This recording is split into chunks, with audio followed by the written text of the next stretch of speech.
This is the craziest custom Spider-Man setup that we have ever built. We hope you enjoy it.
It has been many months, but we are finally complete, and I think it's about time that we took this setup for a bit of a test. Now, what better way to utilize the Aorus GeForce RTX 4080 Xtreme Waterforce WB graphics card than in some Marvel's Spider-Man Remastered and Marvel's Spider-Man Miles Morales, which is now available on PC. Let's bring out our DualSense PlayStation controller and connect it to the PC.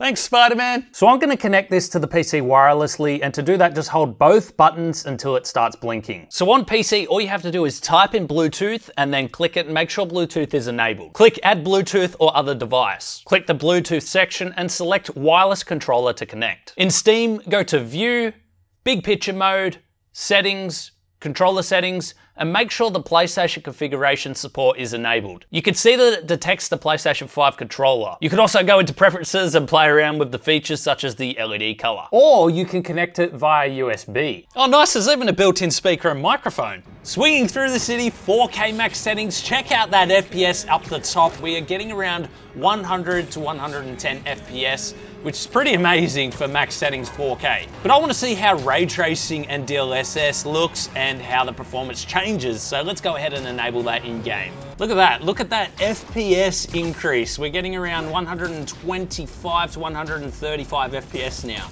Oh, that's cool. You can see the cars across the road, people walking across the street as well in the glass reflection. That's awesome. Check this out, guys. So this is the reflection of the guy standing still on screen over there.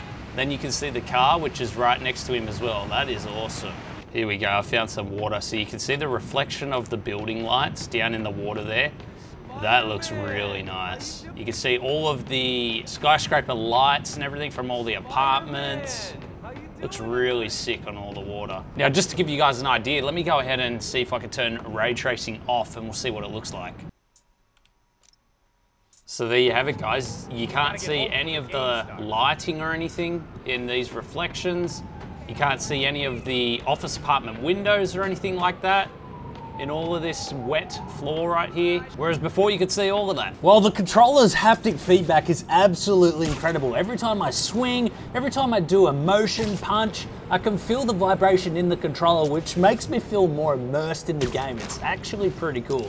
Not only that, but the L2 and R2 buttons are adaptive triggers, so there's some sort of resistance, say when I'm webbing. You can actually feel the resistance on those two buttons, which actually makes it feel more immersive again. So guys, let us know down in the comments below what you thought about this setup. Make sure you subscribe, and a big thank you to Nvidia, Sony, and Aorus, because without them, this setup wouldn't be possible. Guys, I'll leave all the links in the video description if you want to check out more information about Nvidia, Aorus, and the DualSense controller from Sony.